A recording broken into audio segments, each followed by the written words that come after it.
basically I'm going to tell you guys my point of view on how I was. Because, believe it or not, I was on the actual bus where Rosa Parks got arrested. So let me tell you exactly everything that happened. So, Christmas decorations on almost every aisle. When you go to the nonfiction aisle, you can see a little Santa jumping off, ready to give somebody a present for Christmas.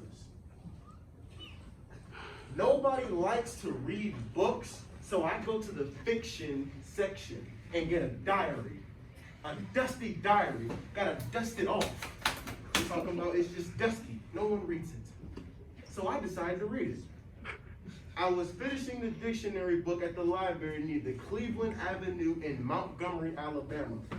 It was 5:45 at night. On the dot. It took me 2 minutes to get there. Wait a second. My car broke down. So I just realized that I have to get to the bus, and it gets here at 6 p.m. I hurry up, I get the book. I gotta check it out. In the front line, they check it out. They ask for my name. I tell them, my name is Amir, Ibrahim. And you will never forget that name. Okay? So, after she checks it out, I go flying out the door, running, sprinting. Having to sit down on the spot at the bench near the stop. And then I see an old lady walking by. So the gentleman I am, because mama didn't raise no immature boy, I get up, and I offer her my seat. I tell her, ma'am, please take my seat. She replies, thank you very much, young man, because my old self is tired of walking. Sitting down.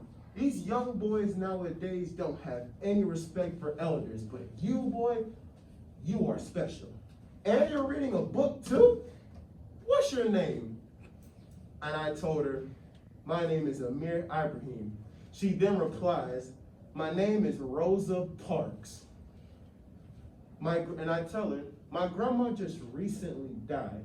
Is it fine if I call you Grandma Parks? She interrupts me. Yes! Of course you can call me Grandma Parks. I never had a light-skinned son, but yeah, welcome to the family.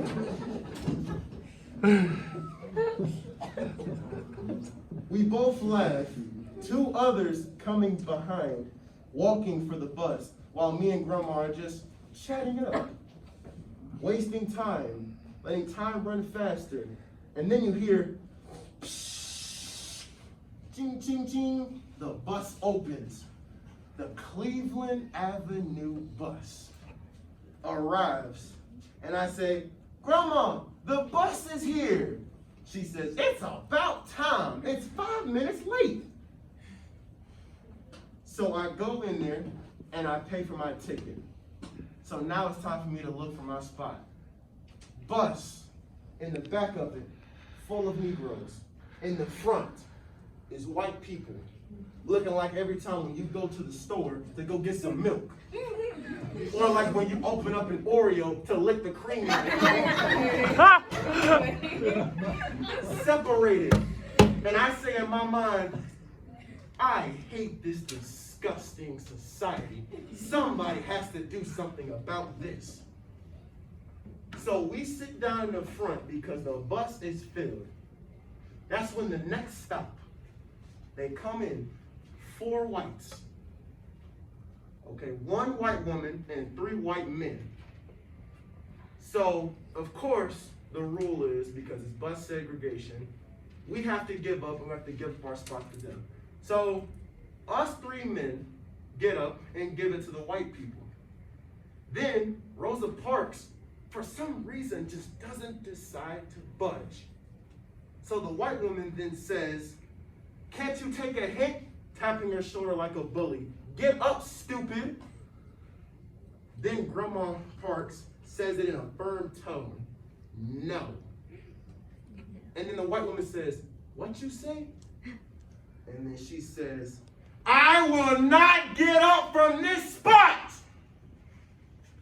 I am shocked at how brave she was. And at this point, I don't know if I should be scared or should I be nervous.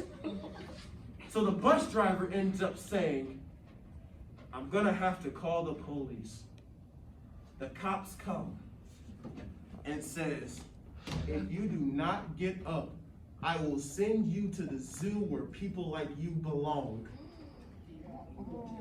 So she says, that will be fine with me.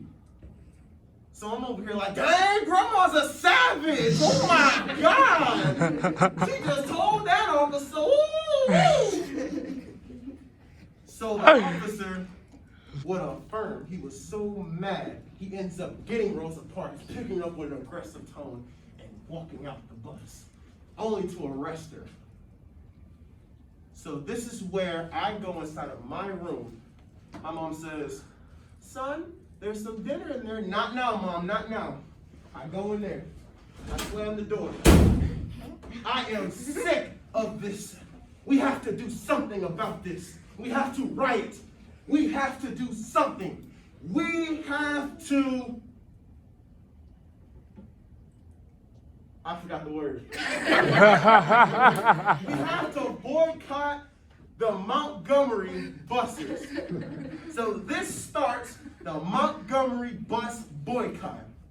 We had enough of people telling us that we have to give up our seat just because they're a certain color. So we ended up being so powerful that even Martin Luther King himself, and I quote, has said, Miss Rosa Parks is a fine person, and since it had to happen, I'm happy that it happened to someone like Mrs. Parks. For nobody can doubt the boundless outreach of her integrity, which is 100% right. Court day comes, she pleaded guilty and was fined $14. Now, you guys can say, oh, $14, that's nothing. I don't want to pay no $14 for a fine. That could have went to my chips. That could have went to a meal. Why do I have to pay this for some stupid reason? Because of bus segregation. So, we ended up coming out as a group, walking out, marching, walking to where we have to go. And I even touched Martin Luther King's left arm. I was right beside him. He was walking. And that right there, the next year, we get a whole announcement. And they say, bus segregation is no longer a thing. My mom comes running inside, son, son, son. I'm like, yes, Mom. She's like, they have ended bus segregation. Then I jumped out and I say, where's Grandma Parks? So I come running, I'm looking for her, and then I'm like, hey, let me go to the stop. I go to the stop and I see Grandma Parks sitting right there. So then I asked her, the first words I say, why didn't you stand up? What was your purpose of doing this? Or is it because you were tired, because you got from work? She says this, people always say that I didn't give up my seat because I was tired, but that is not true. The only tired I was giving in. Was giving in! You must never be fearful about what you are doing is right. Now clap it up. Clap it up. Clap it up. Now, I got a special song. Hold on. Hold on.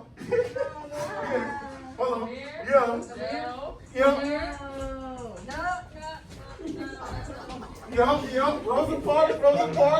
Harriet Tubman, yes, sir.